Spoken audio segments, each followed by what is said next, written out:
Quella di Gilles Villeneuve è la storia di un pilota semisconosciuto amante della velocità in tutte le sue sfumature. Dalle gare su strada, inseguito da elicotteri e poi fermato dalla polizia, fino alle gare nel freddo Quebec in Canada con le motoslitte con pochissima visibilità, finendo infine in Formula 1, proprio come lui stesso voleva, portando tutta la sua energia, tutto il suo modo di essere, dando vita a duelli memorabili. È eccezionale questa corsa assieme, è eccezionale!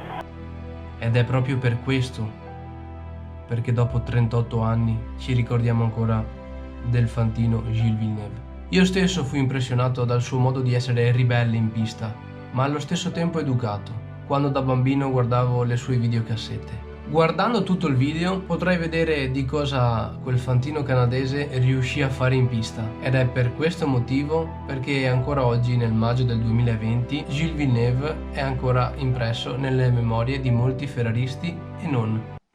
1977.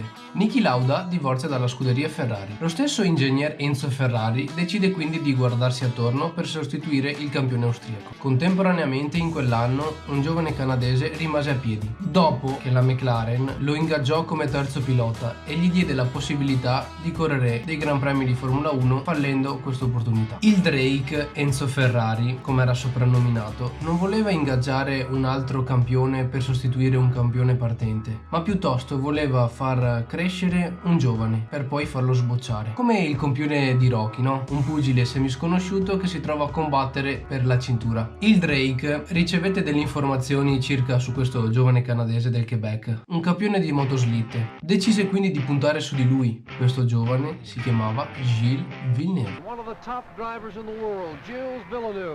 Quel ragazzo mingherlino che all'epoca delle corse sulle motoslitte veniva soprannominato il fantino per la sua stazza minuta. Si ritrovò addosso molta responsabilità. Enzo Ferrari però volle scommettere sul 27enne Gilles perché vide nel giovane i ricordi di quando lui era un pilota a provetto. La stampa trovò immediatamente un soprannome a Villeneuve con il debutto in Ferrari. Non fu di certo però un complimento. Fu soprannominato l'aviatore. Questo soprannome venne affiancato a Gilles perché durante il Gran Premio del Giappone del 1977 Gilles centrò la macchina del suo collega decollando appunto come un aviatore. In quell'incidente purtroppo morirono 2 spettatori e il Giappone dal suo paese bandì per qualche anno i Gran Premi di Formula 1. Nel 1978 Gilles venne riconfermato dal commendator Ferrari ancora in squadra.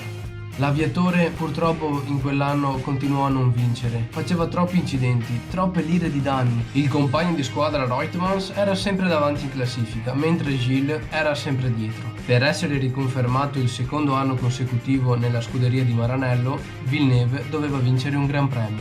E proprio sotto il pubblico di casa, al Gran Premio di Canada, vinse. Una curiosità, per la prima volta in un Gran Premio di Formula 1, nel podio, al posto del solito champagne, venne stappata una bottiglia di birra. Enzo Ferrari fece vedere a tutti che ci aveva visto giusto. Ha dimostrato quei talenti naturali che io non dico di aver intuito, ma che mi erano stati assicurati da chi mi ha offerto informazioni, e la conferma è venuta. Nel 1979 vennero apportate numerose modifiche sulle auto in Formula 1. La Brabham mise un ventilatore sul retro alla propria monoposto, dichiarato poi illegale. In Francia invece alla Renault sperimentarono il motore turbo, che nel rettilineo portava numerosissimi vantaggi. Nel 79 Gilles Villeneuve si trovò come compagno di squadra il sudafricano Jody Scheckter. Fu un corretto rapporto tra i due. Con la sua guida aggressiva e con il suo modo di staccare sempre all'ultimo, quel mingherlino della Ferrari si portò a casa i primi 2 GP del 1979, ma continuava a rompere la macchina, rompeva anche i semiassi. A Digione, un po' con l'accento francese, nel GP di Francia del 1979, i francesi sperarono di vedere la prima vittoria di un motore turbo. Infatti partirono in prima fila primo Jabouille e secondo René Arnoux. La Ferrari però andò a contrastare l'egemonia delle Renault con Gilles Villeneuve, che diede vita a una battaglia memorabile. Intanto Arnoux è sempre all'inseguimento del ferrarista, sembra però che abbia qualche difficoltà. Furono sorpassi contro sorpassi. Nella scia, attenta all'attacco all'interno, il pubblico qui davanti a noi grida, si entusiasma e Arnoux resistono fino all'ultimo, eccezionale questa Ma Gilles quel giorno ebbe veramente il piede pesante. di Villeneuve, eccezionale, veramente un coraggio leonino, quello del pilota franco-canadese, un coraggio e una sensibilità di guida eccezionali per riuscire a tenere in strada la macchina all'esterno, non molla, cerca... Si disputarono per molti gli ultimi 6 giri più entusiasmanti di un Gran Premio di Formula 1.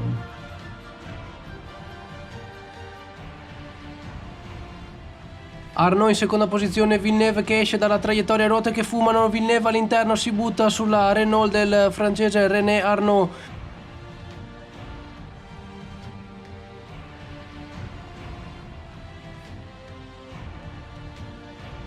Riconquista la seconda posizione ai danni del francese, cambio di traiettoria, percorrenza di curva, sbanda un po' la sua Ferrari.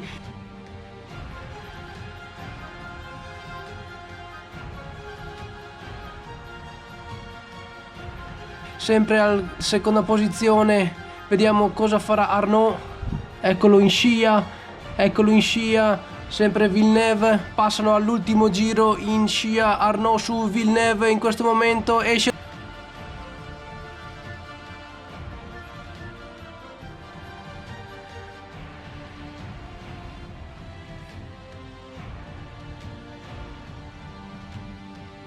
Dalla traiettoria René Arnoux, ruote che fumano da parte di Gilles Villeneuve, all'esterno, tutto all'esterno, tenta di conquistare ancora la seconda posizione. Eccoli, ruota a ruota, un contatto, ancora un altro, attenzione, Arnoux esce leggermente di strada.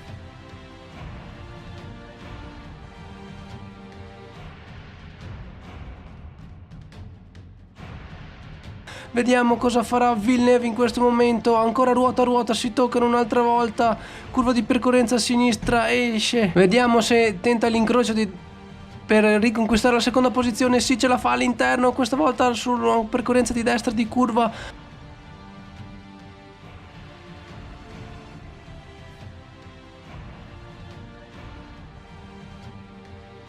E riconquista la seconda posizione Gilles Villeneuve ai danni di René Arnoux. Fantastica la gara di quest'oggi del pilota franco-canadese. Eccoli addirittura d'arrivo, vedremo se il motore turbo riuscirà a superare la Ferrari. Secondo Villeneuve. Ciò che incuriosisce ancora di più non era la battaglia per la vittoria del GP di Francia, ma la battaglia per il secondo e terzo posto. La vittoria la ottenne Jabouille, tutti si complimentarono con Arnoux e Villeneuve e pochi diedero retta a Jabouille, il vincitore. Bene! Questa è la prima parte del perché Gilles Villeneuve è rimasto nel cuore di molti ferraristi e non. Ti chiedo di mettere un bel mi piace, iscriverti al canale, condividere il video con qualche amico, amica che non sapeva chi fosse Gilles Villeneuve. Il like e l'iscrizione al canale per me è una cosa molto importante, mi fa capire che il video è stato piaciuto e gradito, ci conto davvero. Grazie. Rimani con noi perché tra pochi giorni metterò la seconda parte sul perché Gilles Villeneuve è rimasto nel cuore di molti ferraristi e non. Intanto un saluto da Johnny 3, Manuel Cosimo Muglia e ci vediamo al prossimo video. Ciao!